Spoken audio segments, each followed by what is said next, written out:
প্রিয়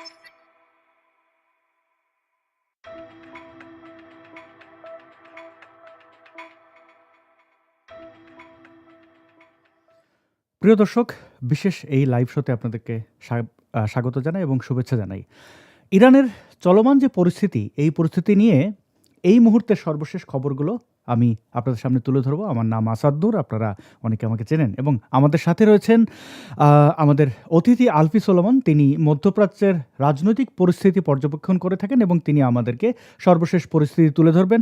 আমরা তার কাছে বেশ কিছু প্রশ্ন রাখবো। তো চলুন একে একে আমরা দেখি যে ইরানে কি ঘটেছে। আপনারা জানেন যে গত কয়েক সপ্তাহ ধরে চলা এই যে নজিরবিহীন বিক্ষোভ, এই বিক্ষোভে কিন্তু ইরানের পরিস্থিতি চরম অস্থিরতার মুখে পড়েছে। এতে আমাদের কারোর কোনো সন্দেহ নেই। বিস্তারিত একে একে চলুন আমরা বুঝি।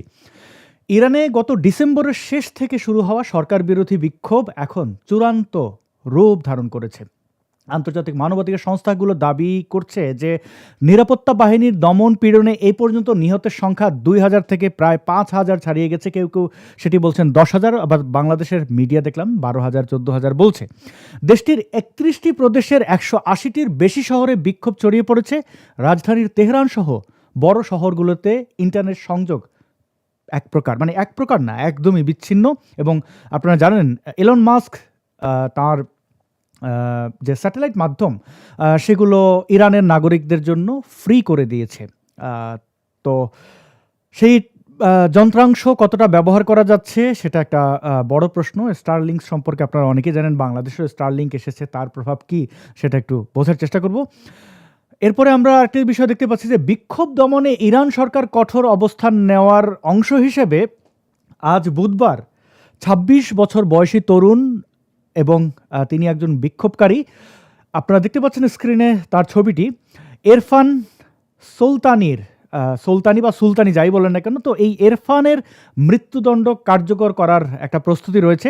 দেশটির বিচার বিভাগ দ্রুত বিচার সম্পন্ন করে আরও অনেক বিক্ষোভকারীকে মৃত্যুদণ্ড দেওয়ার ঘোষণা দিয়েছে। এদিকে মার্কিন প্রেসিডেন্ট ডোনাল্ড ট্রাম্প ইরানের এই পরিস্থিতির উপরে কড়া নজর রাখছেন। তিনি সামাজিক যোগাযোগ মাধ্যমে সরাসরি বিক্ষোভকারীদের সমর্থন জানিয়েছেন বহুবার এবং তিনি সর্বশেষ বলেছেন সহায়তা আসছে।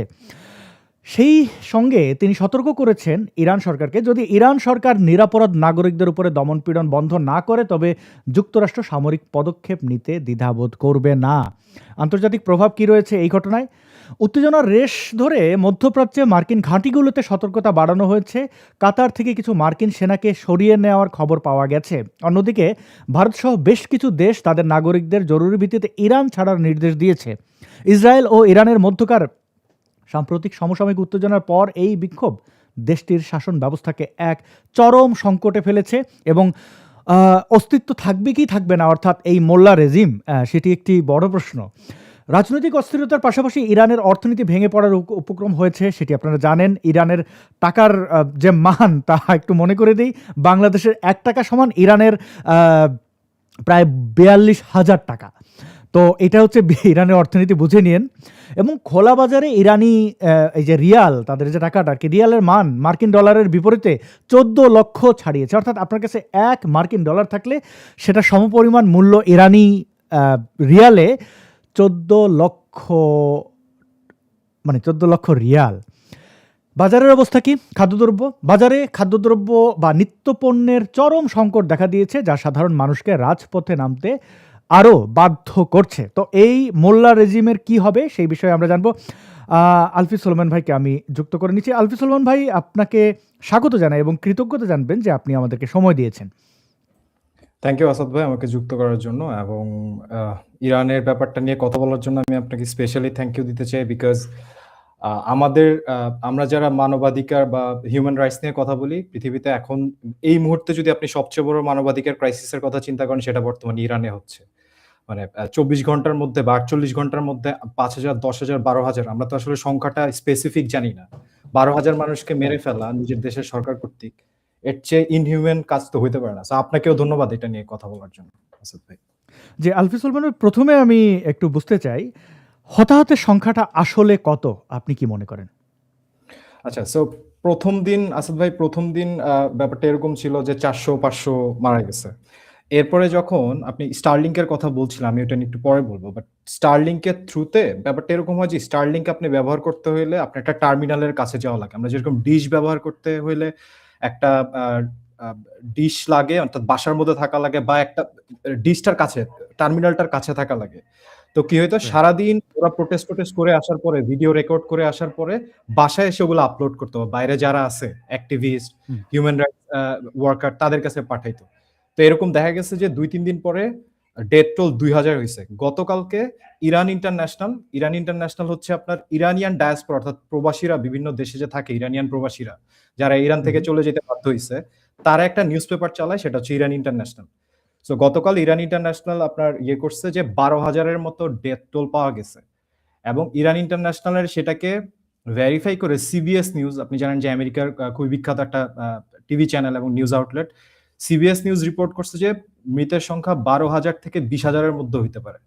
মানে ২০,০০০ পর্যন্ত চলে যেতে পারে এবং সিচুয়েশনটা এরকম যে আমরা কেউ আসলে ইমাজিন করতে পারবো না। আজকে সিএনএন এ দেখলাম যে ইরানের ভিতর থেকে একজন ডক্টর স্টার্লিংক এর থ্রুতে ইন্টারভিউ দিচ্ছে এবং উনি বলতেছে যে হতাহতের সংখ্যা যে কত আপনারা কেউ কল্পনাও করতে পারবেন না আসলে। জিনিসটা এরকম জায়গায় গেছে। ভাই একটু মাঝখান থেকে ধন্যবাদ আপনাকে। বাংলাদেশের পরিস্থিতিটা একটু বোঝার চেষ্টা করি। আমরা দেখলাম যে অনেক আওয়ামী লীগাররা এটাতে উৎফুল্ল যে শেখ হাসিনা কেন এই কাজটা করেন নাই। মানে বাংলাদেশে এটা করলে ভালো হইতো, আন্দোলন থেমে যেত। আবার কেউ ইরানিয়ান যে মিলিটারি তাদেরকে বলছে যে তারা গাদ্দার না ওয়াকারের মতো, বাংলাদেশের মতো। মানে এই চিন্তা মানুষ এখনো করে বা কিভাবে করতে পারে? আমি আসাদ ভাই আসলে আমি খুব বেশি অবাক না, হ্যাঁ? বাংলাদেশি মানুষজনের যে মানবতা, এই মানবতা যেকোনো বিষয়ে যখন সে মানবতা দেখাবে, আপনার ধরেই নিতে হবে যে এটার পিছনে তার কোনো একটা স্বার্থ আছে। আইদার তার রাজনৈতিক স্বার্থ আছে, ধর্মীয় স্বার্থ আছে, কোনো না কোনো স্বার্থ আছে। যখন আপনি যদি আওয়ামী লীগার হন, আপনার আওয়ামী লীগ ভাই মারা গেলে আপনার তখন খুব মানবতা হবে। আমি যদি হুম। বিএনপি হই, আমার বিএনপির ভাই মারা গেলে খুব মানবতা হবে। কিন্তু আমি বিএনপি হইলে আওয়ামী লীগ মারা গেলে কিন্তু আমার জন্য আমার ক্ষেত্রে আর মানবতা কাজ করবে না। ফিলিস্তিনি মারা গেলে আমি কাঁদতে শেষ হয়ে যাব। কিন্তু যদি ইউক্রেনিয়ান মারা যায়, যদি ইরানিয়ান মারা যায়, তাহলে কিন্তু আমার কোনো সমস্যা নেই। রাইট? সো আপনি যেটা বলছেন ভাই, এগুলো তো ডিসগাস্টিং বিহেভিয়ার।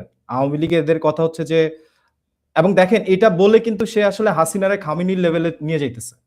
হ্যাঁ? হাসিনা ঠিক মানুষ মারছে, ঠিক আছে। বাট ৩৬ দিনে ১৪০০ মানুষ মারা, ৪৮ ঘন্টার মধ্যে ১০,০০০ মানুষ মারা কিন্তু এক ঘটনা না, রাইট? তাইলে আপনি যে জাস্টিফাই করতেছেন, জাস্টিফাই করে উল্টা তো আপনি শেখ হাসিনারে খামেনির লেভেলে নিয়ে যাইতেছেন ভাই। আমি যদি বেনিফিট অফ দ্য ডাউট দিয়ে ধরিও যে আপনার আর্গুমেন্টটা ঠিক আছে। হ্যাঁ, এটা তো আমাদের মানে সেন্স বাংলাদেশের মেক করে না। হ্যাঁ, বলেন। এক্সাক্টলি। বাংলাদেশের নাগরিকদের মধ্যে শব্দটা খুব প্রিয়। তারা এই দিয়ে অনেক কিছু বলে, দিয়ে আবার অনেক কিছু বলে। খামিনি, খামিনির ব্যাপারে বাঙ্গুদের কি অবস্থা? মানে তারা তো উভয় সংকটে পড়েছে বলে আমার মনে হয়। অর্থাৎ শ্যাম রাখি না কুল। মানে এই যে রেজিম যেটা করছে ইরানে, গণহত্যা চালাচ্ছে। তারপরেও বাঙ্গুদের কাছে এটা অনেকের মানে ইসলামিস্টদের কাছে তারা অলওয়েজ পিক অ্যান্ড চুজে ওইটা বিশ্বাস করে। কোথায় ইসলাম, মানে ইসলামিক আলহামদুলিল্লাহ যাই হোক না কেন। আ আপনি একটু যদি বলেন এই বিষয়টা। না, ভাই, আসাদ ভাই, আমার মনে হয় না যে বাঙ্গুরা আসলে শ্যাম রাখি না কুল রাখি অবস্থায় আছে। Because Bangura is very clear. ওরা খামেনির এই জঙ্গিতন্ত্রের পক্ষে। যেহেতু এখানে ইসলাম আছে, যেহেতু এখানে ইসলামের নাম দিয়ে প্রোটেস্টকে দমন-পীড়ন করা হচ্ছে, ইসলামের নাম দিয়ে মানুষকে মারা হচ্ছে, বাঙ্গুরা এটার পক্ষে আছে। এটা আপনি ইরানের ক্ষেত্রে পাবেন, এটা আপনি হামাসের ক্ষেত্রে পাবেন, পৃথিবীর যত জঙ্গি সংগঠন আছে তাদের পক্ষে পাবেন। তারা কি শিয়া না সুন্নি নাকি, it doesn't matter. As long as ওরা ইসলামের নাম দিয়ে করতেছে আর কমন এনিমি ধরেন যে আমেরিকা আর ইসরায়েলরে করতেছে, অ্যাটাক করতেছে, বাঙ্গুরা তার পক্ষে হুম। আছে। সো আমি দেখলাম যে আমি এরকম পোস্টের মধ্যে দেখছি যে ধরেন খবর ১০,০০০ ইরানিয়ান মারা গেছে। ওইখানে কমেন্ট আলহামদুলিল্লাহ। এভাবেই গাদ্দারদেরকে পরাজিত করতে হবে।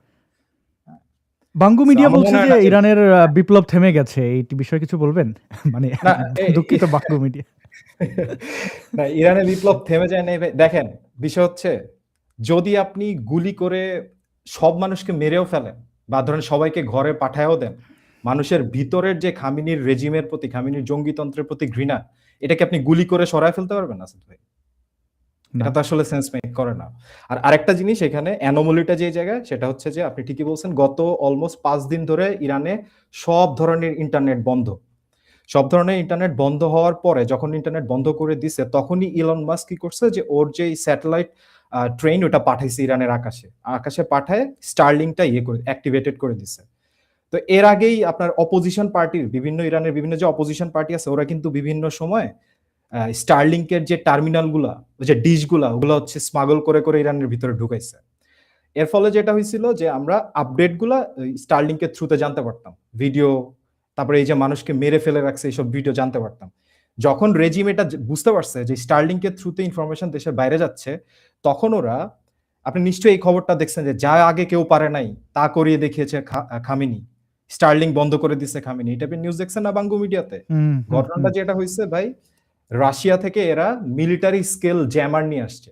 তো জ্যামার নিয়ে আসলে কথার কথা ধরেন একটা পাড়ার মধ্যে, পাড়ার মাথায় সে একটা জ্যামার রেখে দিছে, ফলে এই পাড়ার ভিতরে কেউ স্টারলিং চালালে তার ইন্টারনেট কানেকশন স্লো হয়ে যাবে বা বন্ধ হয়ে যাবে। সে কিন্তু স্যাটেলাইট ডিসেবল করে দেয় নাই, যেটা বাংগু মিডিয়া বলছে। সম্ভব না, এটা তো সম্ভব না, এটা প্র্যাকটিক্যালি সম্ভব না। সো এটার কারণে যেহেতু ইন্টারনেট কানেক্টিভিটি নাই, ফোন কল নাই, এসএমএস নাই, এর ফলে ভিতর থেকে আপডেট আসতে অনেক দেরি হচ্ছে। আপডেটটা আসলে কি এটা পাইতে খুব দেরি হচ্ছে। দ্যাট ডাজন্ট মিন যে আন্দোলন থেমে গেছে।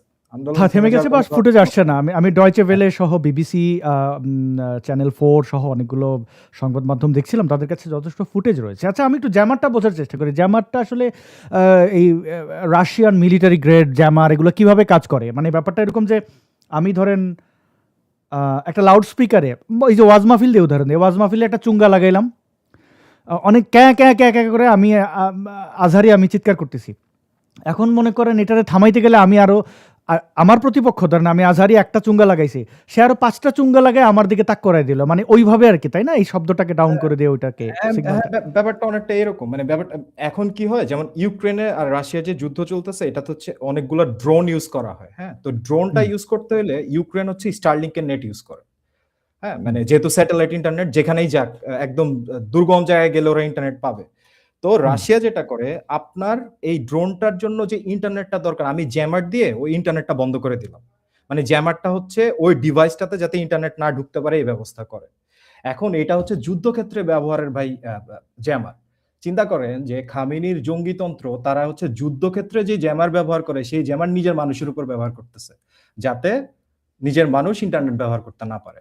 এখন আপনি ওই যে ওয়েপন গ্রেড জ্যামার যদি, কথার কথা ঢাকার কোন একটা গলির মধ্যে ধরেন 5000 ফ্যামিলি বসবাস করে, হ্যাঁ, এই গলির মাথায় আপনি জ্যামারটা রেখে দিলেন, তো এই 5000 ফ্যামিলির ইন্টারনেট আপনি ডিজার্ভ করে দিলেন। তো এরকম ভাবে জ্যামার বিভিন্ন জায়গায় বসায় দিচ্ছে। আপনি ঠিকই বলছেন, লাউড স্পিকারটা যত পাওয়ারের, তার চেয়ে বেশি পাওয়ার একটা জ্যামার আমি রেখে দিলাম, যাতে লাউড স্পিকার যে সাউন্ড অ্যাম্পলিফাই করতেছে ওই সাউন্ডটা আসলে আমি ব্লক করে দিতে পারি, যাতে ওটা অ্যাম্পলিফাই করতে না পারে, ওই জায়গাতে ডিসরাপ্ট করে আর কি। যদি এটা বাই দ্য ওয়ে একটা স্টারলিংক আপডেট দিয়েছে, আপডেট দিয়ে সেটা আবার এক্স্যাক্টলি আমি এটাই বলতে নিছিলাম যে যখন এটা স্টারলিংক জানতে পারছে, তখন শুধু ইরানিয়ানদের জন্য স্টারলিংক দুইটা কাজ করছে, এটা খুবই ভালো কাজ করছে। প্রথম কাজ হচ্ছে স্টারলিংক ফ্রি করে দিছে, স্টারলিংকের ডেটা ইউজ করতে ওদের কোনো টাকা দেওয়া লাগবে না, নাম্বার 1।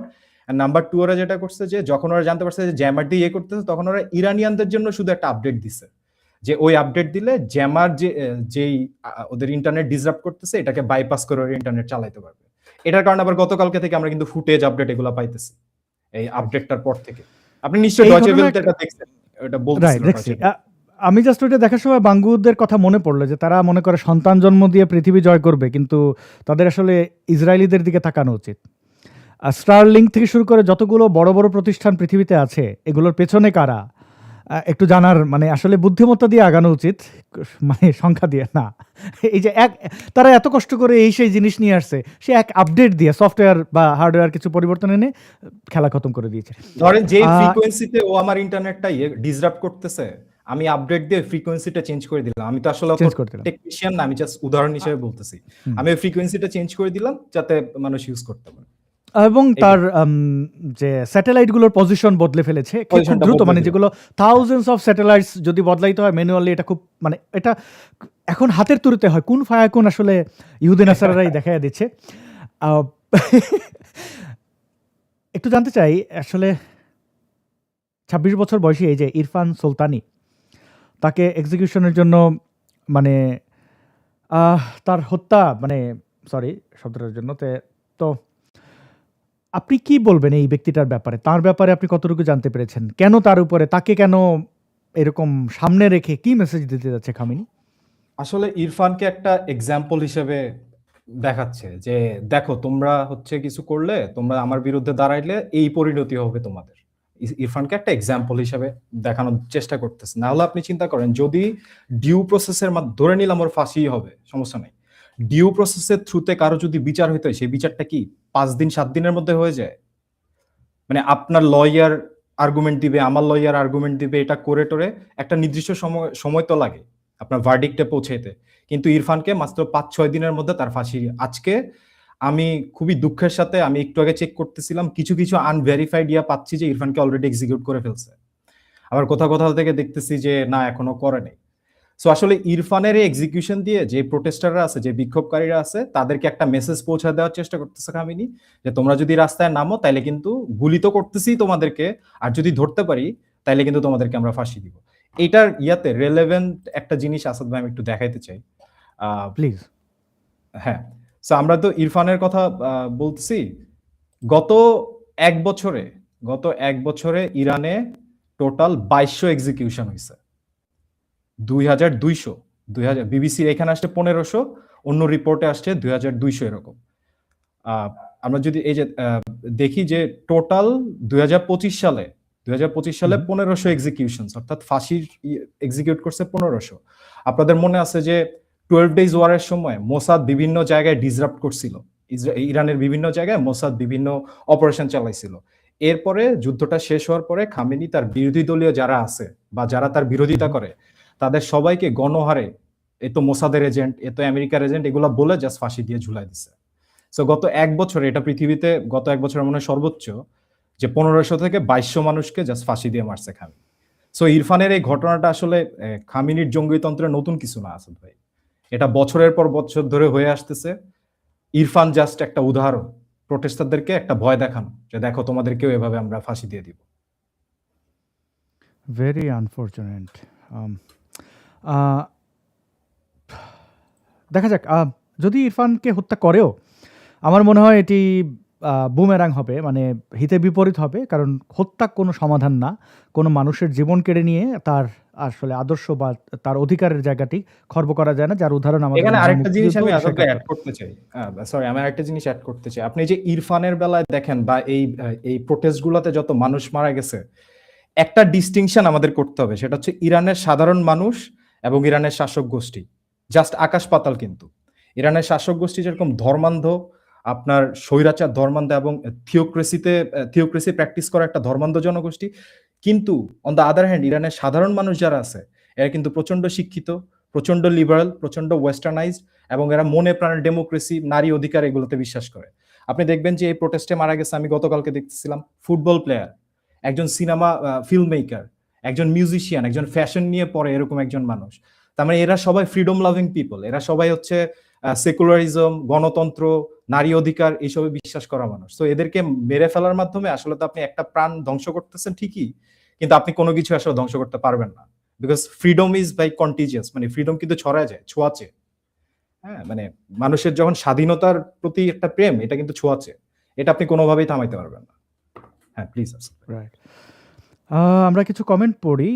এখানে অনেকেই শঙ্কা প্রকাশ করেছেন যে ইরানের স্বাধীনতাকামীরা হেরে যাবেন। আসলে হারা বলতে আপনি কি বলছেন সেটা একটি বড় প্রশ্ন। ইরানের এই মোল্লা রেজিমের মানে তাদের মোল্লা কর্তৃক, খামিনি অ্যান্ড গ্যাং কর্তৃক এই রাজ্যে ক্ষমতার দখল এবং দখল পরবর্তী এই সময়টা, এটা সবচেয়ে কঠিন সময়ের মধ্যে দিয়ে তারা যাচ্ছে। আশা করি সেটা তারা এইবার আর কাটিয়ে উঠতে পারবে না, এবং দেখা যাক কী হয়। ধর্ম হটাও মানুষ বাঁচাও বলছেন চিন্তু রয়, অনেক ধন্যবাদ। দা সম্রাট খান তিনি কমেন্ট করেছেন, সুপার চ্যাট পাঠিয়েছেন, এবং তিনি একটি ছোট্ট গিফটও পাঠিয়েছেন। তিনি বলেন, আসাদ ভাই, you look cool, thank you so much, keep that up brother. By the way, for new years wish tiny gift from me, thank you so much Samrat ভাই।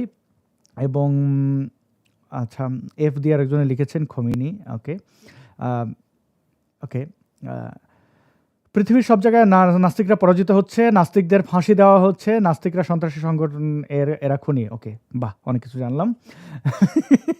আসাদ ভাই, এটাতে আমরা একটু পিকন করি, যে পৃথিবীর সব জায়গায় আসলে নাস্তিকদের পরাজয় হচ্ছে কিনা। ইরানের এই প্রোটেস্টটা কিন্তু আসলে একটা এক্স মুসলিম মুভমেন্টেরই একটা এক্সটেনশন। আপনার সাথে বলছেন যে ইরানি শাহবাগীরা, হ্যাঁ, এটার কারণ আছে তো। এটার কারণ হচ্ছে আপনার সাথে ব্যাকস্টেজে আমি বলতেছিলাম। ইরানের ভিতরে মানুষ ইসলাম ধর্ম থেকে বের হয়ে যাওয়ার যে প্রবণতা, এটা ভাই মনুমেন্টাল। ইরানে গত কয়েক বছরে টোটাল ৭৫,০০০ মসজিদ আছে ইরানে, হ্যাঁ? এই ৭৫,০০০ মসজিদের মধ্যে ৫০,০০০ মসজিদ বন্ধ হয়ে গেছে মানুষজনের অভাবে। মানে মানুষ অ্যাটেন্ডেন্স এর অভাবে ৫০,০০০ বন্ধ হয়ে গেছে। হ্যাঁ, দেখেন, এবং এটা কিন্তু আমার কথা না। এটা কিন্তু ইরানেরই কোন একজন সিনিয়র ক্লেরিক অর্থাৎ কোন এক মোল্লার বক্তব্য। সে খুবই কনসার্নড কেন? Senior cleric claims religion is in Iran weak. ৫০,০০০ মস্ক ক্লোজড। মানে ৫০,০০০ মসজিদ ক্লোজ হয়ে গেছে। এখন ভাই ভাই এই যদি আন্দোলনে জি, এটা বললেন, আবার সাথে একটা সম্পূরক প্রশ্ন আমার আছে যে এই যে মসজিদ ঘুরাইয়া দিতেছে আন্দোলনকারীরা, হ্যাঁ? হুম, তো হুম। এটা একটু বলবেন যে মসজিদের উপরে কেন রাগ? না, না, ওইটাই মসজিদের উপর রাগ, এটাই তো মানে এই পয়েন্টটাকে এক্সপ্লেন করলে আমরা বুঝতে পারবো। তার মানে হচ্ছে ইরানের মানুষজনের মধ্যে ধর্মের প্রতি এবং মোল্লাতন্ত্রের প্রতি যে বৃতৃষ্ণা, সেই বৃতৃষ্ণাটা আপনি স্ট্যাটিস্টিক্স দিয়েই পাবেন। আমি আরেকটা জিনিস দেখাই, তারপরে আপনাকে আমি ওই মসজিদের জিনিসটা বলতেছি যে কেন ওরা মসজিদ পুড়ায় দিচ্ছে। আচ্ছা, আসাদ ভাই, ইরানের মূলধারার ইসলাম হচ্ছে আপনার শিয়া ইসলাম। আমাদের দেশে যেরকম সুন্নি ইসলাম, ইরানের হচ্ছে শিয়া ইসলাম। তাহলে ন্যাচারালি ইরানে শিয়া ইসলামের অনুসারীর সংখ্যা সবচেয়ে বেশি হওয়ার কথা, তাই না? অবশ্যই সবচেয়ে বেশি হওয়ার কথা, অথবা মেজরিটি হওয়ার কথা। কিন্তু আমরা ২০২০-এর একটা ডেটাতে, এই যে এখানে আমরা দেখতে পাচ্ছি, ২০২০-এর একটা ডেটাতে আমরা দেখতেছি যে ইরানের এটা হচ্ছে গামানের একটা ডেটা। ইরানের টোটাল জনসংখ্যার মাত্র ৩২% হচ্ছে আপনার শিয়া মুসলিম। মানে বুঝেন, মাত্র ৩২% হচ্ছে শিয়া মুসলিম। নান ২২%। নান মানে এরা কোনো ধর্মে বিশ্বাস করে না। মানে কোয়েশ্চেনটা ছিল which of the following is closer to your beliefs and faith. কোনোটাই ওদেরকে ইয়ে করে না। এথিস্ট 8.8%। এই দুইটা যদি আপনি যোগ করেন, বাকি সব বাদ দিলেও 31% হচ্ছে তারা ধর্মে বিশ্বাসই করে না। যেখানে মেইনস্ট্রিম বিলিফ হচ্ছে শিয়া ৩২% আর ধর্ম বিশ্বাস করে না এটাতে ৩১%। বাকিগুলা যোগ করলে কত? না, আপনি ওই 5% অ্যাগনস্টিক, তো এথিস্ট অ্যাগনস্টিক একই ধারার বা স্পিরিচুয়াল, আপনি হিউম্যানিস্টও যোগ করতে পারেন, এটার সাথে আদার্স যোগ করতে পারেন, জোরাস্ট্রিয়ান বা আচ্ছা হিউম্যানিস্ট, হ্যাঁ এটা ধরলে তো ওয়াও, এথিস্ট আর মানে মেজরিটি, ইরানের মেজরিটি নন রিলিজিয়াস হচ্ছে মেজরিটি। ইয়েস, এই ইয়াতেই আমি আরেকটা জাস্ট দেখাই আসাদ ভাই, সেটা হচ্ছে আপনারা জানেন যে ইরানের মোল্লাদের কাছে one of the most important thing হচ্ছে কে হিজাব পড়লো, কে হিজাব পড়লো না, তাই না? মানে এই হিজাব পরা নিয়েই তো মাসা আমিনিকে হত্যা করা হয়েছিল। তো এই পোলটাতেই ইরানিয়ানদেরকে জিজ্ঞেস করা হয়েছিল যে তোমরা কত পার্সেন্ট বিশ্বাস করো যে হিজাব পরাটা আসলে দরকার, মানে হিজাব পড়তে চাই যে এটা। তো এদেরকে জিজ্ঞেস করছে, I believe in the practice of wearing hijab. এই শুধু প্র্যাকটিস, ল না, কিন্তু প্র্যাকটিসের সাথে ডিসএগ্রি করছে ৫৭% মানুষ, এগ্রি করছে মাত্র ২২% মানুষ। আর পরের প্রশ্নটা ছিল যে হিজাব আইন করে বাধ্যতামূলক করা উচিত, তোমরা কত পার্সেন্ট এগ্রি করো? ৭২% মানুষ হচ্ছে ভাই ডিসএগ্রি করে। তাইলে এবার বুঝেন নাস্তিকরা হেরে যাচ্ছে না জিতে যাচ্ছে ইরানে, আসাদ ভাই। এবার আসি মসজিদ পুরানোর ব্যাপারটাতে।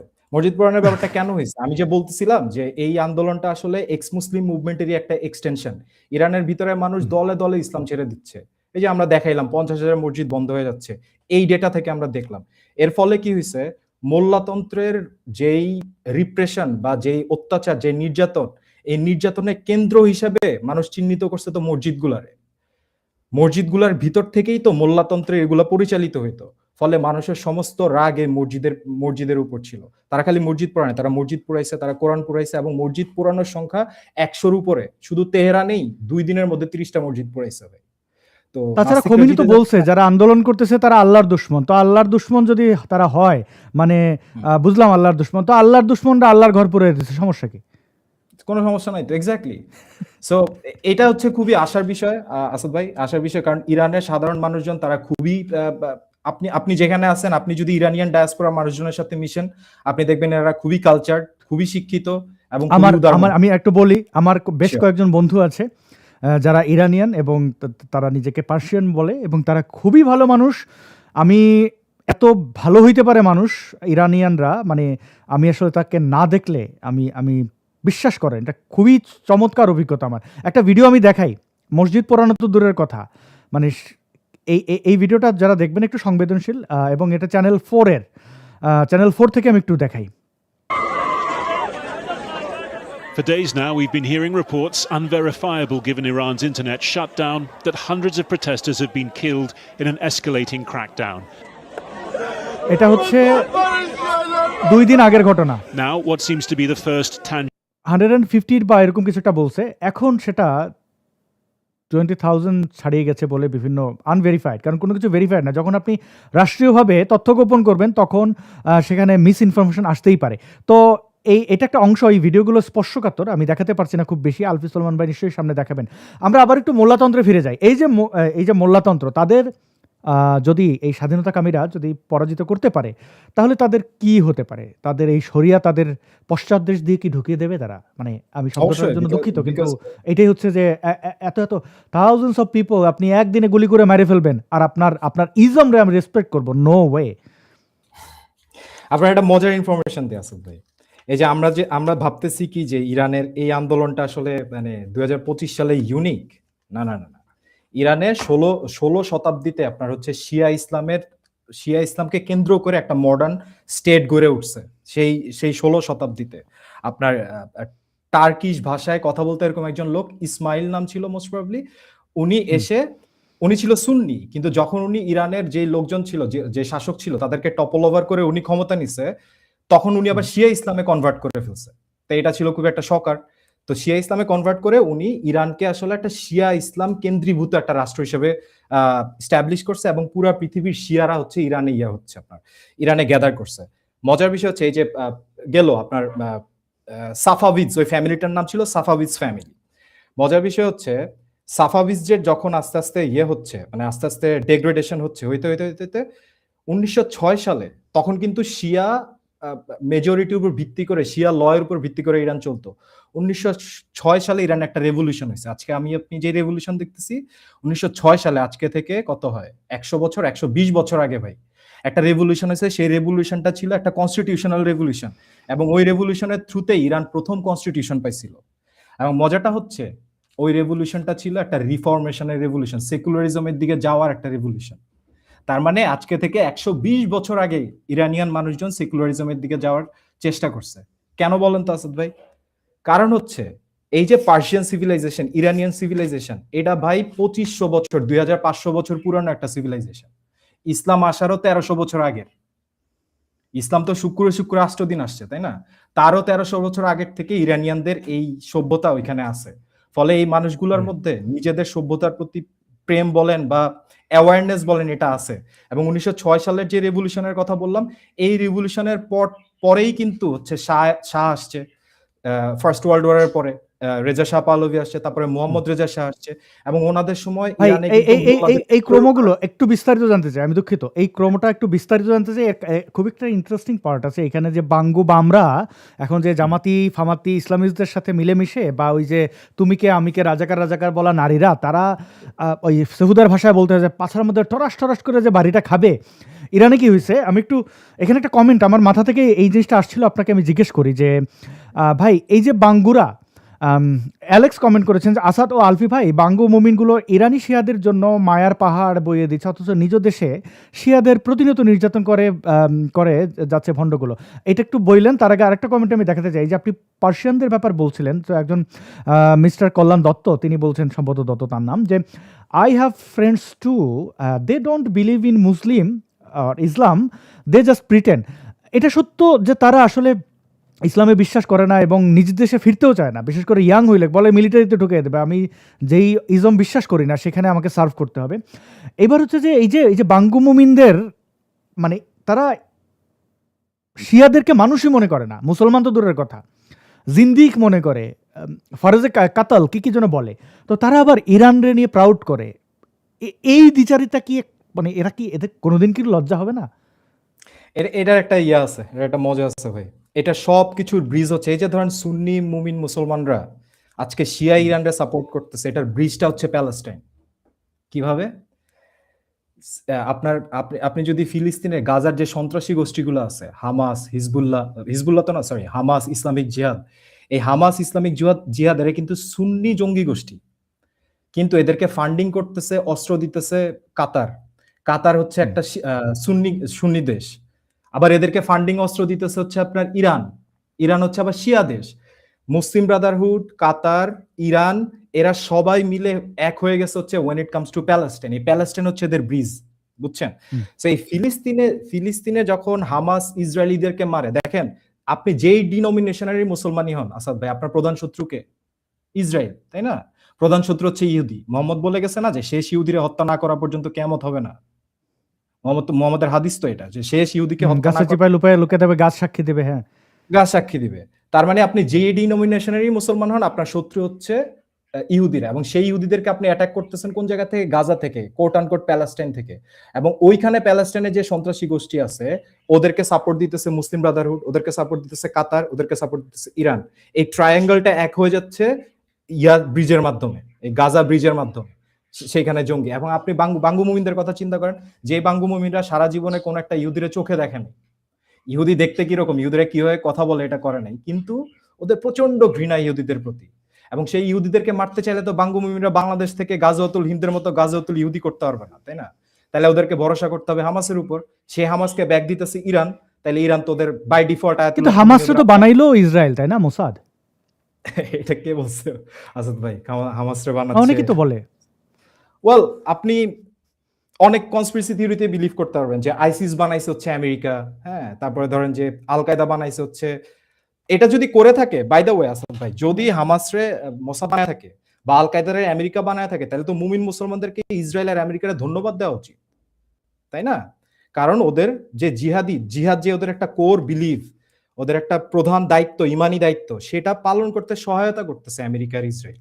হামাস আর ইয়া বানায়, আল কায়দা বানায়, তাহলে ওদেরকে আমেরিকার ইসরায়েলের ধন্যবাদ দেওয়া উচিত না যে তোমাদের এই কারণে প্রশ্নের আমরা উত্তর আমার কাছে নাই।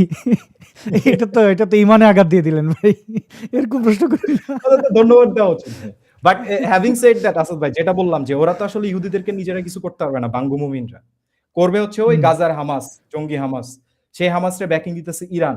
তাহলে at the end of the day শিয়া হোক আর যেই হোক, আয়াতুল্লাহ খামিনি এদের আব্বু। এবার আচ্ছা, বাঙ্গুদের কথা যেহেতু বলছি, বাঙ্গুদের মনস্তত্ত্ব একটু বুঝি। বর্তমানে বাঙ্গুদের ফ্যানাটিক নেতা যদি আপনাকে বলা হয়, একজনের নাম বলবেন আপনি, তিনজনের নাম বলতে বললে আপনি কোন তিনটা নাম বলবেন? ইসলামিস্টদের সবচেয়ে চেতেয়ে দেয়, তাদের দিয়ে মব করায়, তাদের দিয়ে ভায়োলেন্স সৃষ্টি করায়, ইমানি জজবা জোশ দেয়, কে? আচ্ছা, এটা আসলে তিনটা লোকেশন আপনার ইয়ে করতে হবে। ইনফ্যাক্ট বাংলাদেশে যে ইসলামাইজেশন আমরা দেখতেছি, ইসলামাইজেশনের তিনটা কেন্দ্র আছে আসাদ ভাই। একটা হচ্ছে আপনার, আমরা অনেক সময় ভুল করি পাকিস্তান, না পাকিস্তান একটা সিম্পটম, কিন্তু কেন্দ্র হচ্ছে না, দেশ না, দেশ না, ব্যক্তি বর্তমানে আমি বলছি, হ্যাঁ ওইটাই। জি। আফগানিস্তান একটা কেন্দ্র, ইরান একটা কেন্দ্র, টার্কি একটা কেন্দ্র। এই তিনটা হচ্ছে বাঙ্গু ইসলামিস্টদের কেন্দ্র। এবং আপনি যদি তিনজন ব্যক্তির কথা বলেন, আয়াতুল্লাহ খামেনি আছে, তারপরে ধরেন হামাসের যে প্রধান ছিল ইয়াহিয়া সিনওয়ার, ওর তো মরে গেছে, এখন আছে হচ্ছে আপনার খালেদ মাশাল আছে। এই খালেদ মাশালকে বাই দ্য ওয়ে ইউনুসের সময় কিন্তু বাংলাদেশে এই জঙ্গিরা আপনার ইয়ে করছে, একটা সেমিনার করছে, সেই সেমিনারে আপনার অনলাইনে খালেদ মাশালের প্রধান অতিথি বানাইছিল এই বাঙ্গুরা। খালেদ মাশালরে নিতে পারবেন। আর 3 নাম্বার হচ্ছে ভাই, যদিও ও কোনো জঙ্গি সংগঠনের প্রধান না, বাট এরদোগান। আমার মতে এই তিনটারই হচ্ছে বর্তমানে ইসলামিস্টদের ভাই। আপনি ইন্টারন্যাশনাল ক্যারেক্টার বলছেন, বাঙ্গুদের মধ্যে বাংলায় কথা বলে এরকম তিনটার কথা বলেন। ও বাংলায় কথা বলে এরকম তিনটা হচ্ছে ভাই, আমরা ইয়ারে নিতে পারি। আমরা হচ্ছে ধরেন, সে মুসলিম না হলে চলবে। ও আচ্ছা, তাহলে তো ব্রড করে দিলেন ভাই, আরো ব্রড করে দিলেন। আপনি নিশ্চয়ই জানেন আসলে এই লোকগুলোর নাম আমি ওরকম ভাবে বলতেও চাই না, আপনি নিশ্চয়ই নামগুলা জানেন। ফ্রান্সে বসে আছে যে খোমেনিও তো ফ্রান্স থেকে আসছিল, রাইট?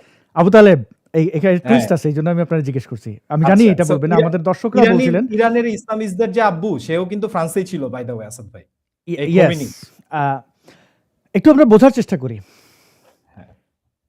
পিনাকি ভট্টাচার্য যদি নিজেকে মুসলমান বলে, তার ফ্যান ফলোয়ার, ভক্ত, মুরিদদের সংখ্যা 2-3 গুণ হয়ে যাবে। কারণ তার বড় একটা সংখ্যায় বলে যে পিনাকি ভাই আপনারা ছাড়া জান্নাতে যাব। এটা তো মানে পিনাকি দাকে ছাড়া জান্নাতে তারা যাইতে চায় না। তো এই গোষ্ঠীটা একদম মানে ফানাফিল্লে হয়ে যাবে। পিনাকি থেকে উদাহরণ দিয়ে তারা বাংলাদেশে ওয়াজ মাহফিলের আয়োজন করবে সারা বাংলাদেশে। যদিও পিনাকি ওয়াজ মাহফিল বাংলাদেশের এই জঙ্গিদের হেডকোয়ার্টার হাটহাজারীতে করেছে। আমি বাঙ্গু মুমিনদের মনস্তত্ত্ব বোঝার চেষ্টা করছিলাম এবং আমি এইখান থেকে পিনাকির নামটা আসলো। পিনাকি যে উস্কানিগুলো দিচ্ছে তার নাম কি পিনাকি ভট্টাচার্য। এখন যদি সে হয়ে যেত মোহাম্মদ হানিফ তাহলে কি হতো জানেন? সে আন্তর্জাতিকভাবে ইসলামিক সন্ত্রাসবাদী নেতা হয়ে যেত। এখন যেহেতু সে মুসলিম না, তারে যে যদি কেউ গোয়েন্দারা জিজ্ঞেস করলে বা ধরলে বলে আমি তো সেকুলার, আমি তো নাস্তিক, আমার অরিজিন, আমি বর্ন হয়েছি হিন্দু পরিবারে, আমি এটা না। তো সে এই শাহবাগ মুখ বেছে এবং নিবে সাথে মুখোশ সাথে। আলাদা রাখতে পারে। ইয়েস, যদি সে মুসলিম হয়ে যেত তাহলে নিঃসন্দেহে সে বড় ধরনের এক ইসলামিক সন্ত্রাসী হয়ে যেত। কারণ বাংলাদেশে কোনো মোল্লা বা আন্তর্জাতিক কোনো মোল্লা এইভাবে উস্কানি দিতে পারবে না, কারণ এইটার সাথে ইসলামের সাথে খুব ওতপ্রোতভাবে তার আদর্শে জড়িত। এবং দেখেন, ইসলামিক সন্ত্রাসীরা যে পরিমাণে আকাম কুকাম করে সেই দায়ভারও তার নিতে হবে। তো এই যে একটা জায়গা, মানে বদমাশি করার জন্য শুধু মুসলিম হইতে হয় না, এবং ধ্বংসের জন্য, আর সে তো চরম মাত্রায় মুসলিম বিদ্বেষী। আমি জানি আলফি সোলোমন ভাই, আমরা অনেকেই ইসলাম বিদ্বেষী, মুসলিম না। আমি ইসলাম বিদ্বেষী, কোনো সন্দেহ নেই। ইসলাম বিদ্বেষ করার মতোই একটা পন্থা, রাজনৈতিক মতাদর্শ, ঘৃণা করার মতোই একটা মতাদর্শ। কিন্তু মুসলিমরা তো আমার ঘৃণার পাত্র না, তারা তো ভিকটিম ইসলাম দ্বারা। কিন্তু এই যে দেখেন, ইসলাম এবং মুসলিম, এই পিনাকি এরা মুসলমানদের চরমভাবে ঘৃণা করে। আমি জানি না সে মুসলমানরা তার কি ক্ষতি করেছে, কিন্তু সে ঘৃণা করে। ঘৃণা করলে শত্রু হয়ে যতটা ধ্বংস করা যায় তার চেয়ে বেশি বন্ধু হয়ে ধ্বংস করা যায়। পিনাকি সেটা করছে। এবং এই খামিনি টামিনি এরা ইসলামের, মানে যদি মুসলমানরা তাদের ব্যক্তিত্ব নিয়ে যদি গর্ব করতে চায়, তাদের ভালো কাজ নিয়ে, সেটাকে ধ্বংস করছে এই খামিনেরা। ধ্বংস করেছে Osama bin Laden, Zakir Naik. কিন্তু দুঃখজনক বিষয় হচ্ছে যে মুমিনরা এদেরকেই সবসময় বন্ধু ভেবেছে। বাঙ্গ মোমেনদের মনস্তত্ব বলছিলাম, আজকে বলছি, ইন্টারনেটে সব কিছু থেকে যায়। তো এগুলো একটা সময় তারা বুঝবে, কিন্তু ততদিনে যা হবার তা হইয়া গেছে। আপনি এখানে একটা জি, ভালো পয়েন্ট তুলছেন আসিফ ভাই, ভালো একটা পয়েন্ট তুলছেন। সেটা হচ্ছে যে ইসলামের সবচেয়ে বড় ভিকটিম কিন্তু মুসলমানরা। এই যে ধরেন আমি কিন্তু যখন আমি দেখি একটা মাদ্রাসার বাচ্চা, ধরেন যে 15-16 বছরের বাচ্চা, সে বলতেছে জিহাদ করবো, এটা করবো, সেটা করবো, আমার কিন্তু রাগ লাগে না, আমার উল্টা মানে দয়া হয় আর কি, মায়া হয় যে এই ছেলেটা তো, ওর তো কোনো দোষ নাই, ও তো আসলে একটা ভিকটিম। ও কিন্তু একটা ধরেন যে মাদ্রাসার ভিতরে থেকে থেকে ও যে অ্যাটমসফিয়ারে বড় হয়েছে, ও আসলে ইসলামের ভিকটিম। এই যে ঘৃণা, এই ঘৃণাত্মক যে আইডিওলজি, এই আইডিওলজির ভিকটিম হচ্ছে এই ছেলেটা। এবং আপনি যেটা বললেন, যদি ইসলামিস্টরা বা মুসলমান যারা আছে তারা নিজেদের আইডেন্টিটিতে প্রাউড হইতে চাইতো, তাহলে তো 9/11-এর পরে বা যে কোনো জঙ্গি হামলার পরে সবচেয়ে বড় প্রতিবাদ মিছিলটা করতো মুসলমানরাই, করতো না? ওরা ওরা ধরেন ওরা মুখে মুখে বলে ইসলাম হচ্ছে শান্তির ধর্ম।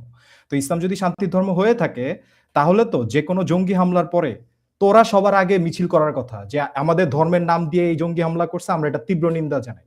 এখন পর্যন্ত আপনি কি এরকম একটা সিঙ্গেল ইনসিডেন্ট কোথাও দেখছেন? উল্টা এরা তো মিষ্টি বিলাইছে 9/11-এর পরে, তাই না? 7th of অক্টোবরের পরে একই চিত্র বাংলাদেশ হয়েছে। তুমি কে আমি কে, রাজাকার যেরকম এখনকার পরিচিত স্লোগান, তখন বলেছে যে বাংলা হবে তালিবান, বাংলা হবে আফগান, আমরা হব তালিবান। এবং আপনি যে যেই ক্যারেক্টারটার কথা বললেন না, ফ্রান্সে বসে এদেরকে উস্কাইতেছে, আমি কোনো কনস্পিরেসি থিওরি দিচ্ছি না, বাট ইসলামাইজেশন করার জন্য এই যে মুসলিম ব্রাদারহুড কিন্তু নানা উপায়ে, আপনি ওয়েস্টে আছেন, আপনি খুব ভালো মতো জানেন যে ওয়েস্টের ইউনিভার্সিটিগুলোর প্রফেসররা, ধরেন যে নারী অধিকার নিয়ে বই লিখা প্রফেসররা হচ্ছে মুসলিম ব্রাদারহুডের এজেন্ট ভাই।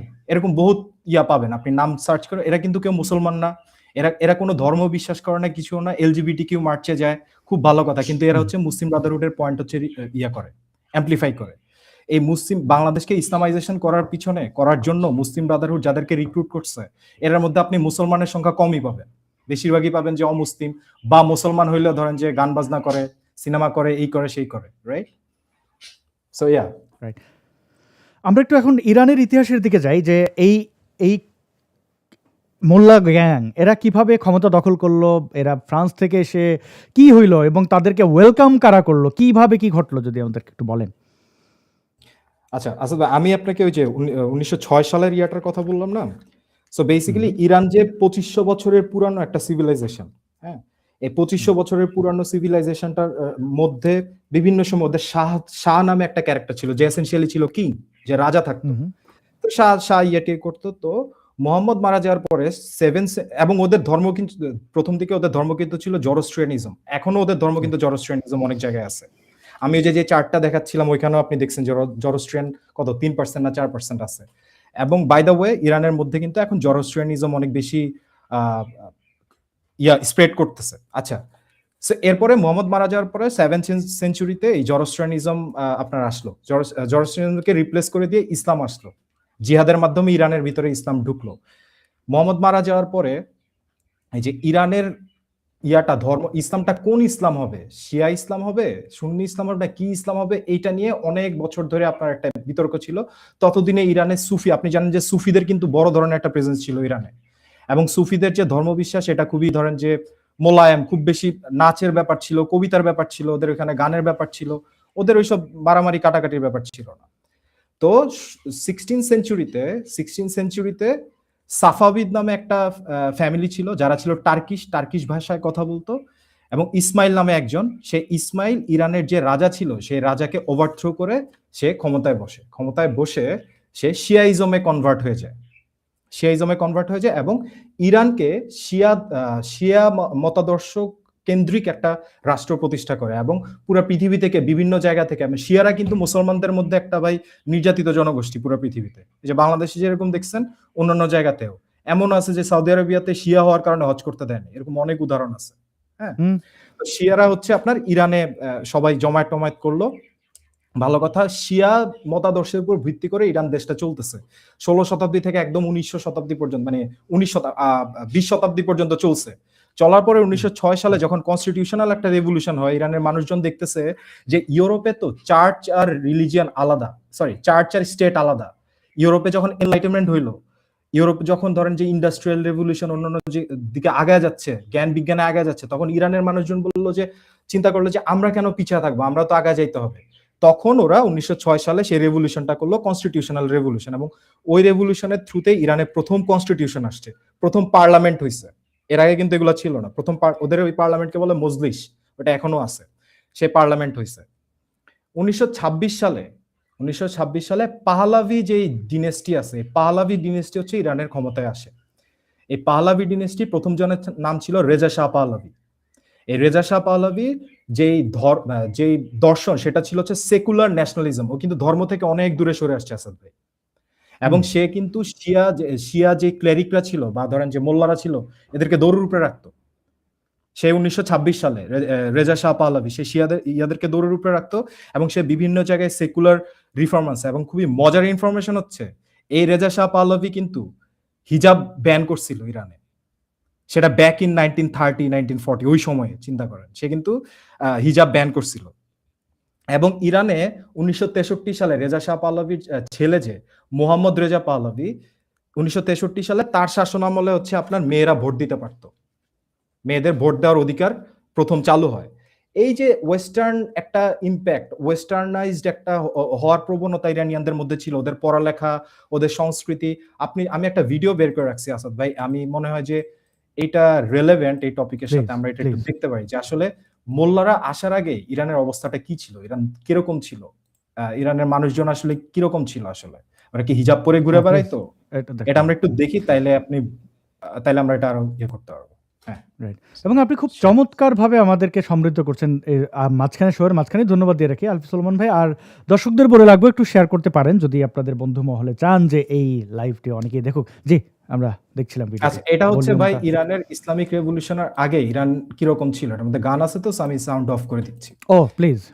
হ্যাঁ, ওকে, আমরা দেখতে পাচ্ছি তাদের সেই পতাকা। হ্যাঁ, নারীরা আস্তাগফিরুল্লাহ, নাউজুবিল্লাহ। ওকে, আচ্ছা, তখন ওই ইরানে ভূমিকম্প হইতো না, এই যে মেয়েরা জিন্স পরতো, ক্লিভেজ দেখাইতো? না ভাই, ইরান প্রতিদিন ভূমিকম্প হওয়ার কথা। এই দেখেন, মেয়েরা পড়াশোনা করতেছে ইউনিভার্সিটিতে, মেয়েরা গাঁজাও খায়। এটা দেখে কিন্তু আপনার এটা কিন্তু 1960 সালের 50 সালের ইরান ভাই, এটা দেখে মনে হওয়ার কোনো কারণ আছে দিস ইজ ইরান? না, নারী সামনে। আচ্ছা, এখানে আপনার কোয়েশ্চেনটা আসলে রেলেভেন্ট। আপনি জিজ্ঞেস করছেন না যে কেন, কিভাবে আসলে ওরা করছে, কিভাবে এখানে ইসলাম আসলো।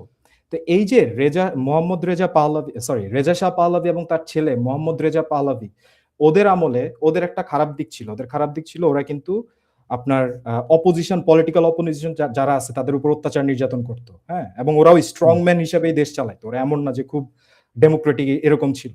কিন্তু ভালো দিক হচ্ছে যে দেশটা ওয়েস্টার্নাইজড হইছে, মানুষের মধ্যে মানে ওয়েস্টার্ন সিভিলাইজেশনের ব্যাপার স্যাপার ঢুকছে, দেখলেনই তো, ঢুকছে, মেয়েরা পড়াশোনা করতো, বিজ্ঞান এগুলোতে ফোকাস করছে।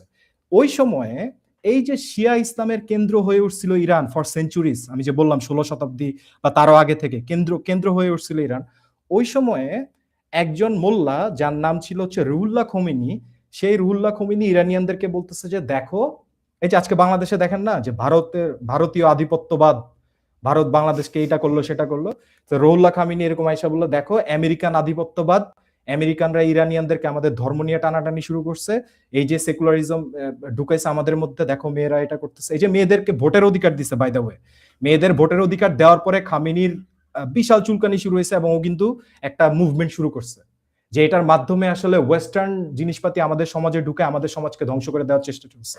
এবং এক্স্যাক্টলি সেম আজকে ইন্ডিয়া নিয়ে বাংলাদেশে যে বয়ান দেখতেছেন, সেম বয়ান যে আমেরিকা খেয়ে ফেললো, মেরে ফেললো, ধ্বংস করে ফেললো। এরপরে রুহুল্লাহ খামিনি আসলে এই যে ধর্মীয় যে গোষ্ঠীটা ওদেরকে প্যাম্পার করা শুরু করলো। এবং আমি আরেকটা ফ্যাক্টর যেটা বললাম যে যেহেতু মোহাম্মদ রেজা পাহলভি ও আসলে একটা স্ট্রং ম্যানই ছিল, কোনো ইলেকশন ওরকম ছিল না, অপোজিশন যারা আছে তাদেরকে অত্যাচার নির্যাতন করতো, তারপর ওর একটা চোরাগোপ্তা পুলিশ বাহিনীও ছিল, ফলে ওর অপোজিশনের মানুষজনও ছিল, ফলে ধর্মান্ধ, কমিউনিস্ট, মার্কসিস্ট, তারপরে রেজা শাহ পাহলভির যত বিরোধী আছে এরা সবাই এক হয়ে গেল এবং রুহুল্লাহ খামিনি ততদিনে হচ্ছে এরকম আপনার মোহাম্মদ রেজা শাহ পাহলভির এগেনস্টে উল্টাপাল্টা কথা বলে ও হচ্ছে ফ্রান্সে চলে গেছে, কারণ ও জানে ওইখানে থাকলে মোহাম্মদ রেজা পাহলভি ওরা ধরবে। ফ্রান্সে চলে গেছে। ফ্রান্স থেকে ও কি করতো, আপনার এই যে ধর্ম নিয়ে কেন আমাদেরকে ধর্ম ফিরে আনতে হবে, কেন ইরানিয়ান সভ্যতা আবার আমাদেরকে নিয়ে আসতে হবে, শিয়া ইসলাম আমাদেরকে রিস্টোর করতে হবে, এরকম বিভিন্ন সারমন দিত। সারমন মানে হচ্ছে ওয়াচ করতো আর কি, সোজা বাংলা কথায়। হ্যাঁ, এই ধর্ম আনলে তো কিছু নির্বোধকে ফ্রিতে পাওয়া যায়। আসাদ ভাই, তো যেটা হয়েছে এই যে বিরোধী পক্ষ যেটা আছে, এই বিরোধী পক্ষ এবং ধর্মান্ধ এরা সবাই এক হয়ে রুহুল্লাহ খামিনির নেতৃত্বে একটা রেভলিউশন ঘটাইছে 1979 সালে রেভলিউশন বলতে ওরা রাস্তায় নেমে আসছে ইয়ার এগেনস্টে, মোহাম্মদ রেজা পাহলভির এগেনস্টে। এবং এটা এক পর্যায়ে এমন পর্যায়ে চলে গেছে যে রেজা পাহলভি এবং ওর যে ক্যাবিনেটের অনেক লোকজন এরা হচ্ছে ইরান ছেড়ে চলে গেছে। দিস ইজ দ্য মানে এটা হচ্ছে আপনার বেস যে ইরানে কিভাবে ইসলামী শাসন আসছে। এবং খুবই মজার কথা, যখন রুহুল্লাহ খামিনি ফ্রান্সে বসে আছে তখন বিভিন্ন ইন্টারন্যাশনাল জার্নালিস্ট জিজ্ঞেস করতো যে আপনি ইরানে গেলে আসলে কি রকম রাষ্ট্র প্রতিষ্ঠা করবেন। আজকে জামাত শিবিরে বলতে শুনেন না যে আমরা আসলে নারী অধিকার দিব, আমরা গণতন্ত্র প্রতিষ্ঠা করবো, এইসব। ঠিক একইভাবে রুহুল্লাহ খামিনি বলছিল যে আমরা যদি ইরানে যাই তাহলে এখানে হচ্ছে একটা সেকুলার ডেমোক্রেসি, মানে ডেমোক্রেসি প্রতিষ্ঠা করব, সবার একটা অংশগ্রহণ থাকবে, সবার অধিকার থাকবে। ঠিক যখন রুহুল্লাহ খামিনি আপনার ইয়া দখল করলো, আসলো ইরানে, এসে এই কিসের ডেমোক্রেসি, কোনো ডেমোক্রেসি নেই এখানে হবে ধর্মের ভিত্তিতে দেশ চলবে, সব মানে যেই কথাও বলছে ইয়ার পরপরই সে হচ্ছে ওই কথা থেকে সরে আসছে।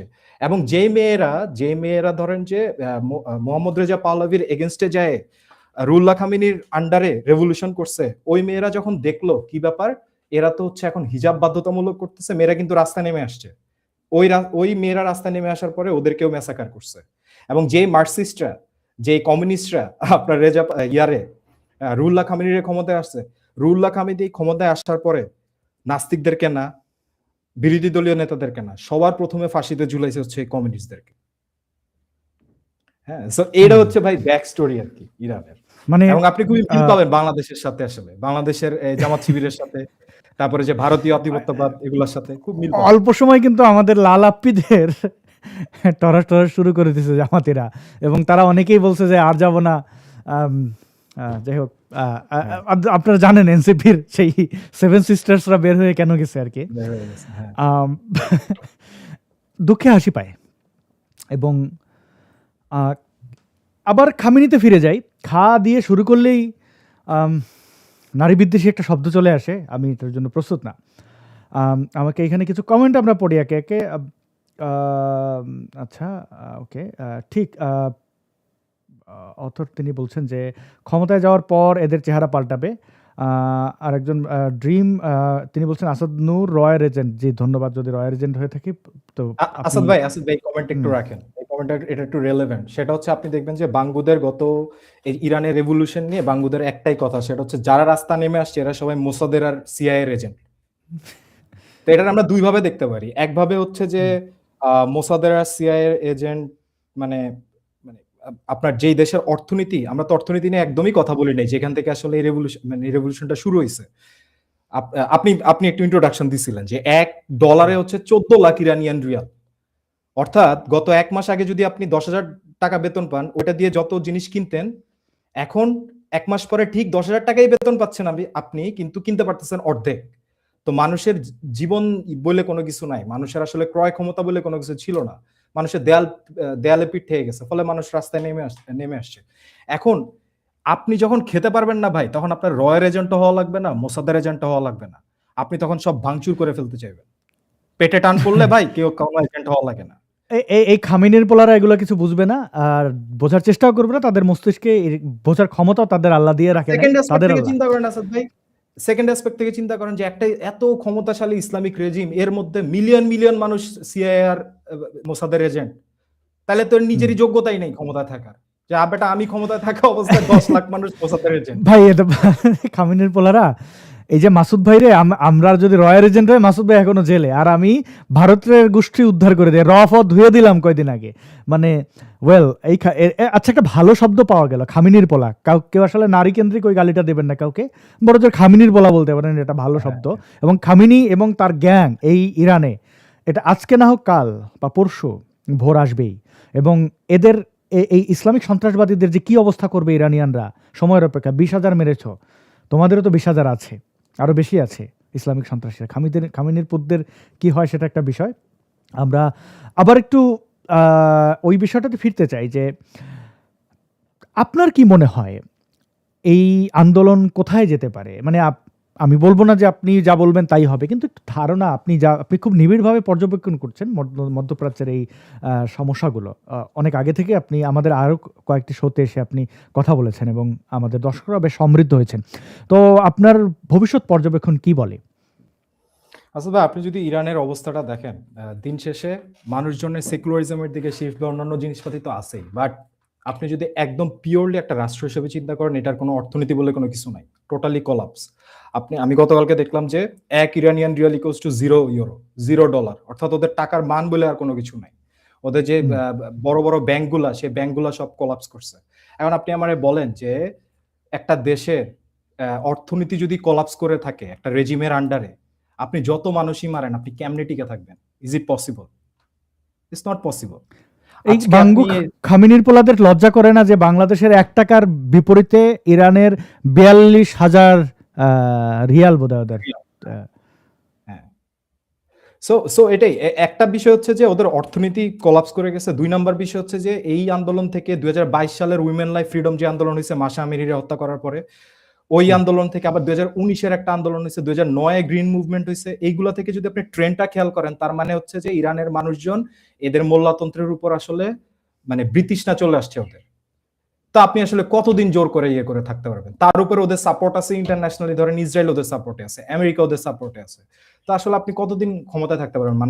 মানুষের হচ্ছে বেসিক নেসেসিটি আপনি দিতে পারবেন না, খাওয়াইতে পারবেন না, পড়াইতে পারবেন না, অর্থনীতি বলে আপনার দেশে কিছু থাকবেন না, কিন্তু আপনি ভাই জগদ্দল পাথরের মতো জোর করে বসে থাকবেন।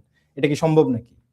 সো আসলে এট the end of the day আমি আসলে কোনো ভবিষ্যৎবাণী করব না, বাট ইরানের অবস্থা যেটা, ইরানের অর্থনৈতিক অবস্থা যেটা, সবকিছু মিলায় অবস্থা যেরকম, আজকে না হোক কালকে না হোক এই রেজিম চলে যেতে বাধ্য। কোনোভাবে এটা টিকার কোনো সম্ভাবনাই নেই। এবং এটার কারণ হচ্ছে, আসাদ ভাই আপনার মনে আছে কিনা যে 12 ডেজ ওয়ারের সময় আমরা একটা লাইভ করছিলাম, আপনি আমি আর ইমন ভাই, যে ইরানে কি হইতেছে। ওই সময় আপনার আমি ম্যাপ দেখাইছিলাম না যে কেমনে আসাদের রেজিম কলাপস করলো, হিজবুল্লাহ কেমনে নিউট্রালাইজ হইলো। ইরানের ইসরায়েলকে ট্যাকেল করার জন্য যে এক্সিস অফ রেজিস্ট্যান্স কোট আন কোট, সেটা হচ্ছে Hamas, Hezbollah, Houthi, Shia militia, আসাদের রেজিম, এই প্রত্যেকটা কিন্তু নিউট্রালাইজ হয়ে গেছে। আপনি হামাসের দিকে তাকান, হামাসের টপ লিডারশিপের কেউ নাই কিন্তু। তাদের হুরের কাছে পাঠিয়ে দিছে। তারপরে ধরেন যে হিজবুল্লাহ তো হুরের কাছে পাঠাইছে, ওদের ভাই মেশিন পত্র উড়ায় দিচ্ছে, আর বললাম না ডিটেইলসে, ওই যে আমাদের যে পেজার অ্যাটাক দিয়ে। হ্যাঁ, তারপরে ধরেন হুতির অবস্থা, এই যে হামাস জঙ্গিদের যে লিডাররা, তাদের ব্যাপারে মোসাদের কি, তারা কি গান গাইছে, যদি আবার দেখা হয় তোমার আমার, মানে জান্নাত থেকে যদি আসে তাহলে কি বলবে যে ভুলে যেও সব অভিমান? হামাসের আমি অবস্থা ভাই মোসাদের কথা মধুসূদন ভাবতেছি অবস্থা। ভাই, ত্রাহি মধু- অসাধারণ তাদের নৈপুণ্য দেখাইছে যুদ্ধের যে কৌশল, মানে তুমি যেখানে থাকো ইরানের মাটিতে কিন্তু তাদের হত্যা করছে। ও রাইট রাইট, এটা তো যে ইসমাইল হানিয়া ছিল হামাসের পলিটিক্যাল ব্যুরোর চিফ, পলিটিক্যাল ব্যুরোর প্রধান। তো আইআরজিসির এক ইয়াকে জেনারেলকে ইসরায়েল নাকি আমেরিকা বম্বিং করে মারছে সিরিয়াতে। মারার পরে ওর যে জানাজা হবে, তো ভালো কথা, ওর জানাজা হবে ইরানে, তো জানাজাতে অনেক মানুষ জড়ো হবে, তো ইসমাইল হানিয়ার দাওয়াত দিয়ে নিয়ে আসছে। এখন ধরেন যে বাংলাদেশে কোনো যদি রাষ্ট্রীয় অতিথি আসে, তারে কোথায় রাখে? রাষ্ট্রীয় অতিথি ভবন, পদ্মা, হেন তেন এরকম জায়গায়, এবং ওই জায়গাগুলোতে তো ভাই আটমোস্ট সিকিউরিটি থাকবে, তাই না? মানে ওই জায়গাতে সবচেয়ে বেশি সিকিউর জায়গা থাকবে। ইসমাইল হানিয়া যেই জায়গায় ছিল ওই জায়গাতে মোসাদ ওরে এলিমিনেট তো করছে, ওর ভাই হাড্ডি মাংস কিছু খুঁজে পাওয়া যায়নি। মানে ইরানের ভিতরে, ইরানের সবচেয়ে সিকিউর জায়গায় ইসমাইল হানিয়ারে ওরা নিউট্রালাইজ করছে কিন্তু, রাইট? এবং 12 ডেজ ওয়ারে ভাই, 12 ডেজ ওয়ারে যুদ্ধের প্রথম দিন, ইসরায়েল আর ইরানের যে যুদ্ধ হয়েছে, যুদ্ধের প্রথম দিনই 28 জন জেনারেলকে, ইরানের 28 জন জেনারেলকে হুরের কাছে পাঠায় দিচ্ছে ভাই। আপনি জানেন যে একজন মেজর হইতে গেলেও আমি কত ওইটাই বছর লাগে? ভাবতেছিলাম যে আমরা কি করি যে প্রতিপক্ষকে নিউট্রালাইজ করার সময় যে ঠিক আছে ভাই কিছু মনে করিস না তুই গায়া, তো ওইটা তো আর কি যে তার কাছ থেকে তো বিদায় নিতে পারলো না, মানে ও যে মরলো ও নিজে জানো না কখন মরলো। ও কখন হঠাৎ মরছে? করে তো দেখবে যে আমার চারপাশে এত হুর, তখন বলবে সুবহানাল্লাহ। ভাই ইরানের কল্পনা কর। এই আন্দোলনটা বা ইরানের এই আন্দোলনটা ইনএভিটেবল ছিল, কারণ 12 ডেজ ওয়ারে ওদের 28 জন জেনারেলকে মেরে ফেলা ইজ নো জোক ভাই। একজন জেনারেল হইতে হইলে আপনার বছরের পর বছর মিলিটারি সার্ভ করা লাগে, তারপরে যে আপনি একজন জেনারেল হবেন, তাই তো? তো সেরকম 28 জন টপ জেনারেলকে মেরে ফেলা ইজ নো জোক। এবং আইআরজিসির যে চিফ সালামিরে মেরে ফেলছে, মানে কেউ আর বাকি নাই। তো এটা হওয়ার ফলে আপনি দেখছেন নিশ্চয়ই, এই আন্দোলনের 1-1.5 মাস আগে ইরান থেকে খবর আসতেছিল যে ইরানিয়ান মেয়েরা ইয়ে করতেছে, আপনার হিজাব ছাড়া রাস্তায় বের হচ্ছে, এরকম ভিডিও দেখছেন না? বাংলা মিডিয়া তখন কিন্তু নিউজ করছিল যে আরে ইরানের খামেনি ভালো হয়ে গেছে, সে এখন শিথিল করে দিছে। কোনো শিথিল মিথিল না ভাই, ওই যে 12 ডেজ ওয়ারে যে ওদেরকে মেরে ফেলছে, তারপরে বাসিজ যারা হচ্ছে মোরালিটি পুলিশ, এদের চিফ টিফরে মেরে ফেলছে। ফলে হিজাব ল যে ইম্পোজ করবে এই লোকজনই তো নাই, মানে মেয়েদেরকে যে জোর করে ধরে নিয়ে যাবে এই লোকজন, এই ম্যান পাওয়ারই নাই, নিজেদের মধ্যেই দুর্বলতা। এর ফলে ওই সিমটমসটা দেখা গেছে, ফলে এই আন্দোলন ইনএভিটেবল ছিল। লাস্ট ব্লোটা হয়েছে ভাই এই যে ভেনিজুয়েলা মাদুরোকে উঠায় নিয়ে আসছে আমেরিকা। মাদুরোর রেজিম কিন্তু ছিল ভাই ইরানের একদম, কি বলবো, ইরানের একদম লাইফ লাইন। ইরানিয়ান যারা আছে, ক্লেরিক যারা আছে, মোল্লারা আছে, এদের ব্যাকআপ প্ল্যান ছিল যে কখনো যদি আমাদের এই রেজিম ফল করে আমরা পালা যাবো আইদার রাশিয়াতে নাইলে ভেনিজুয়েলাতে। ভেনিজুয়েলাও এখন গন। তাহলে আপনি চিন্তা করেন আসাদ ভাই, গত 2 বছরে হামাসের অ্যাটাকের মধ্য দিয়ে কি হইলো?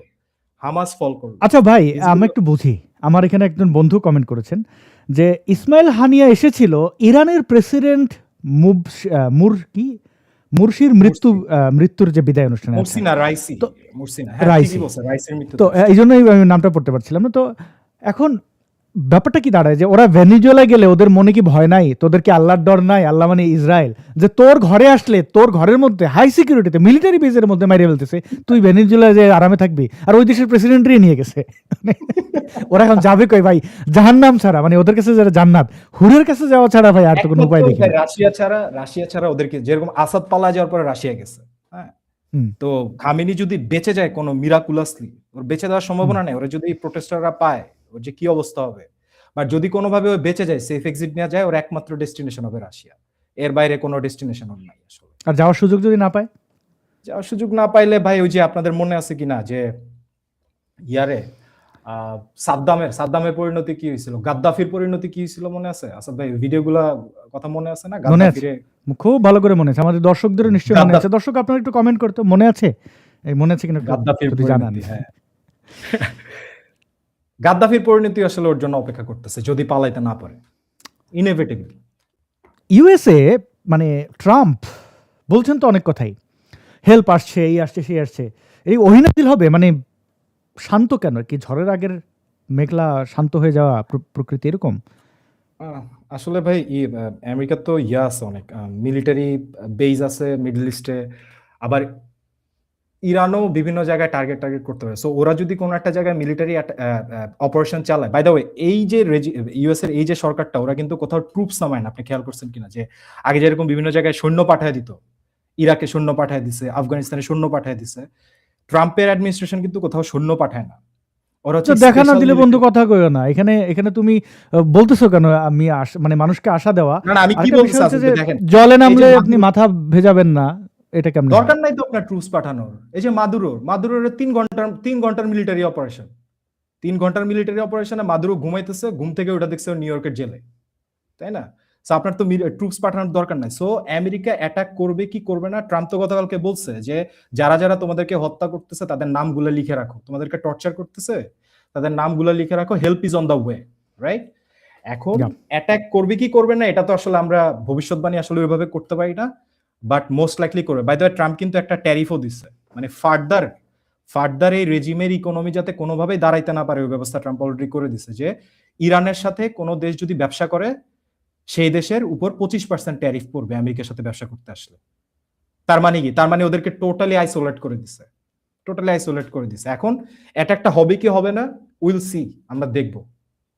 বাই দ্য ওয়ে, আমি মাঝখানে একটা কথা বলতে নিছিলাম আসাদ ভাই, এই যে ধরেন জি, please. মুমিন মুসলমানরা বলে যে ওরা জিতে যাইতেছে, হ্যাঁ ওরা সমানে জিতে যাইতেছে, বাট আপনি চিন্তা করেন তো গত 2 বছরে হামাসগণ, হিজবুল্লাহগণ, হুতিগণ, আসাদগণ, তারপরে ধরেন এই যে ভেনিজুয়েলাগণ, এখন ইরান যায় অবস্থা, তাহলে এরা জিততেছে কেমনে? আমার একটু বুঝাবেন আসাদ ভাই।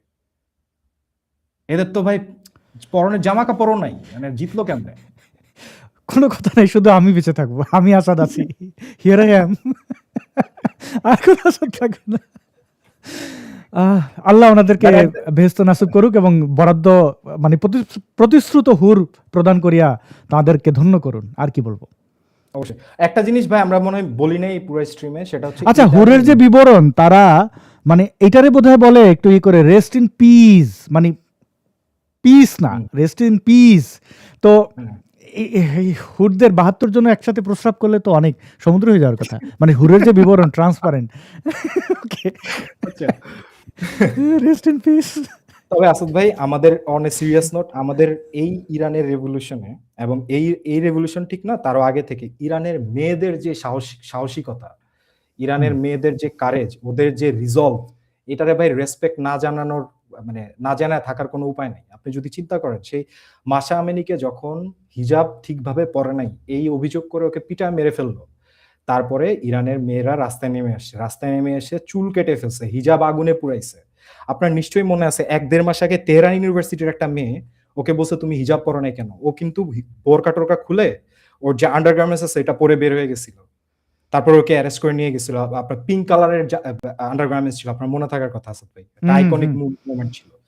তো ইরানের মেয়েদের যে ভূমিকা গত 2022 বা তারও আগে থেকে, আপনি যদি ফেমিনিস্ট বলেন, আমরা যে বলি না ফেমিনিজম, ট্রু ফেমিনিজম, হচ্ছে ইরানের মেয়ে, ওই যে আপনার এবং বিবৃতি দেওয়া ফেমিনিস্ট না। হ্যাঁ, এই আন্দোলনে দেখেন না, খামেনির ছবি পড়াইয়া বিড়ি ধরাচ্ছে। আমি যদি পারতাম মানে বিড়ি বা এই ধরনের ছবি প্রদর্শনের আমি পক্ষে না, কিন্তু আমার মনে হয়েছিল যে আবার ধরি বিড়ি একটা, মানে এরকম একটা আরে এটা সিম্বলিক মিনিংস আছে আসাদ ভাই, আপনি তো পারবেন না, কিন্তু এটা সিম্বলিক মিনিংটা কি, ইরানে হচ্ছে খামেনির ছবি পোড়ানো একটা হচ্ছে খারাপ, মানে একটা অপরাধ, নাম্বার 1। নাম্বার 2 হচ্ছে মেয়েদের সিগারেট খাওয়া একটা অপরাধ, এটা হচ্ছে নাম্বার 2। তার মানে আপনি এখানে খালি বিড়ি খাইতেছেন না, আপনি এসেনশিয়ালি যেটা করতেছেন, আপনি খামেনির যে জঙ্গিতন্ত্র, এই জঙ্গিতন্ত্রের চ্যালেঞ্জ জানাইতেছেন উইথ এ সিঙ্গেল ফটো। আপনি ওকে চ্যালেঞ্জ জানাইতেছেন যে তোমার যেই আইন আছে, তুমি যে আইন করছো, এগুলার আমি গুনি না, রাইট? সো ইরানের আমার গার্লফ্রেন্ড থাকলে বলতাম যে এভাবে পড়াও, অনুরোধ করতাম। আমরা ওই ছবিটা দেখতে পারি, আপনি যদি প্লিজ দেখান আর কি, আমি জি জি জি। Wow, she is beautiful, that iconic photo, ya. So এটা আসলে ওদের যে রেজিম, যে জঙ্গিতন্ত্র, এই জঙ্গিতন্ত্রের সরাসরি চ্যালেঞ্জ জানানো, যে তোমার ল আমরা মানি না ভাই, তোমাকে আমরা কোনো লেজিটিমেসি দেই না। সো ইরানের মেয়েদের সাহসিকতার কথা আলাদা করে অবশ্যই বলতে হবে আসাদ ভাই। ট্রু ফেমিনিজম হচ্ছে ইরানের মেয়েরা যেটা করতেছে, this is the true feminism. Exactly. আমরা ইরানের জন্য শুভকামনা করি, এবং তারা অবশ্যই দেখেন, মুক্তিকামী মানুষকে কেউ আটকে রাখতে পারে না। দমন নিপীড়ন এবং ইসলামিক সন্ত্রাসবাদ যে কি জিনিস, আপনি একজন মুসলমান, আপনি ইসলাম প্র্যাকটিস করেন আপনার মতো করে, এটা আপনার চয়েস, আমি মনে করবো। আপনি ইসলাম কেন, আপনি কলাগাছের প্রতিদিন কলাগাছে জড়াইয়ে ধরে এটা আপনি ধর্ম পালন মনে করলে করে যা ইচ্ছা করেন, কিন্তু কোনো একটা ইজম অন্যের উপরে চাপায় দেওয়া, যে কারণে বাংলাদেশে দেখেন এত ব্লগার কিলিংয়ের পরেও নাস্তিকদের সংখ্যা বেড়েছে বই কি কমেনি। এবং এখন ধর্মগুরু যারা রয়েছে, মোল্লা মুন্সি যারা আগে একসময় সেলিব্রিটি হিসেবে ছিল সমাজে, এখন দেখেন তারা বিলুপ্তির পথে। কারণ ইন্টারনেট, এখন যদি আজহারি এসে বক্তব্য দেয় নীল আর্মস্ট্রং চাঁদে যে আজান শুনেছে, তারপরে এসে আমেরিকা এসে মানে এই যে গল্প এগুলো বললে এখন মানুষ ওই স্টেজের মধ্যে মানে বোতল টোতল ছুঁড়ে মারবে, কারণ মানুষ জানে কি হয়েছে। এখন এই মোল্লারা যদি বলে কোভিড করোনায় মাস্ক পরলে তুমি জাহান্নামে যাবা, মাস্ক করোনা বলে কিছু না, এটা আল্লাহর সৈনিক, মানুষ এগুলো এরা মানে রকেট থেকে শুরু করে এই প্রিমিয়ার লিগে খেলা যতগুলো মোল্লা মুন্সি ছিল তারা বেহুদা, যে বেহুদা চরমতম বেহুদা, এটা এখন প্রমাণিত সত্য মানুষের কাছে। ইসলামিক সন্ত্রাসবাদ নিয়ে রাজনীতি করতেছিলে এই বাংলাদেশ যদি জামাত ইসলাম চায়, শরিয়া ফরিয়া, ধ্বংস অনিবার্য। এই ধ্বংসগুলো আসলে মানুষের লাশ ফেলে তারপরে মানুষকে মুক্তি দেয়, কিন্তু আমরা সেই মুক্তি চাই না। আমরা চাই মানুষের বোধোদয়ে পরিবর্তন আসুক, মানুষ আলোকিত হোক, মানুষ সত্য জানুক, ধর্ম পালন করলে সেটা স্মার্টভাবে করুক, কারোর উপর চাপিয়ে না দেখ, মানুষের অধিকার হরণ না করুক। এটা আমাদের উদ্দেশ্য। আলফি সুলেমান ভাই, আপনার কোনো শেষ বক্তব্য থাকলে আমাদেরকে আলোকিত করতে পারেন। না আসাদ ভাই, আপনাকে আবারও আমি আরেকবার ধন্যবাদ দিব যে এই ইরানিয়ান যে জিনিসটা, ইরানিয়ান যে আন্দোলনটা, আমি আসলে সবসময় ইরানিয়ান মানুষদের অধিকারের পক্ষে কথা বলার চেষ্টা করি, আফগানিস্তানের মেয়েদের অধিকারের পক্ষে কথা বলার চেষ্টা করি। বাট বর্তমানে যেটা হচ্ছে এটা নিয়ে আমি গত অনেকদিন ধরে আমি খুবই মেন্টালিও আসলে খুব ভালো জায়গায় নাই। মানে ধরেন আমি যখন দেখি লাশের পরে লাশ, একটা বোন তার ভাইয়ের লাশ জড়ায় ধরে কাঁদতেছে, এটা দেখে তো কারো ভালো থাকার কোনো কারণ নাই না। তো আপনাকে ধন্যবাদ যে এই জিনিসটা নিয়ে আমরা একটা ডিসকাশন করলাম। এটা আশা করি মানুষজনের কাছে পৌঁছে যাবে এবং মানুষজন রিয়েলাইজ করতে পারবে যে আসলে কি চলতেছে। এটাতে জাস্ট আমি একটা ছোট্ট ক্লিপ আসাদ ভাই দেখাইতে চাই, আমি আসলে বের করে রাখছিলাম যে প্লিজ আপনি বের করেন, আমি দেখাচ্ছি। এবং আমাদের মোহাম্মদ হুসাইন ইসলাম তিনি বলছেন যে আলফি সুলেমান ভাইয়ের সাথে মাঝে মাঝে লাইভ করলে খুব ভালো। অবশ্যই আমি চেষ্টা করব। আমি কৃতজ্ঞ আলফি সুলেমান ভাইয়ের কাছে, তিনি আমাকে সময় দিয়েছেন। জি, আপনি ভিডিওটা দেখাতে পারেন। না আসলে আমি জাস্ট এটা পুরোটা দেখাবো না, একটুই দেখাবো যে আসলে নিজের মানুষের উপর গুলি যে ওরা করতেছে কিভাবে করতেছে। আপনি খালি সাউন্ডটা শুনেন।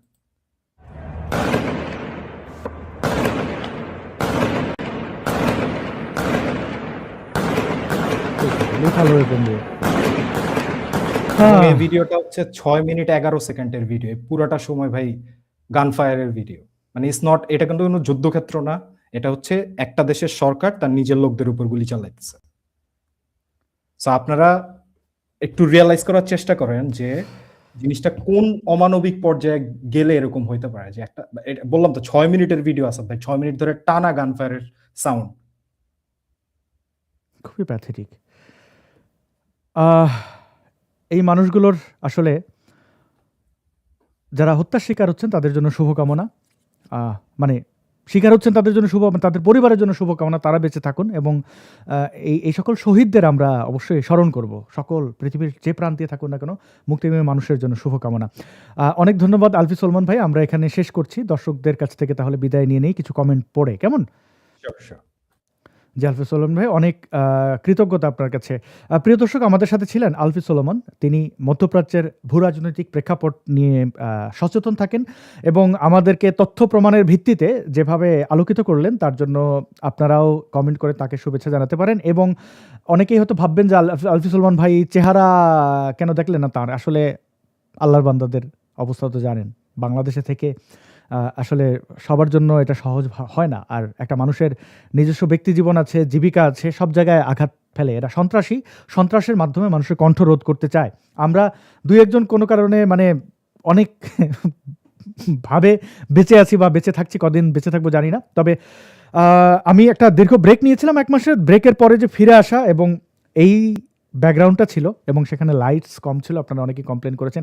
এখন পরিবর্তনের মানে প্রতিনিয়ত এরকম পরিবর্তন আসবে, আপনারা সাথে থাকবেন। এবং মোল্লাতন্ত্র নিপাত যাক, এটি কমেন্ট আমরা পেলাম।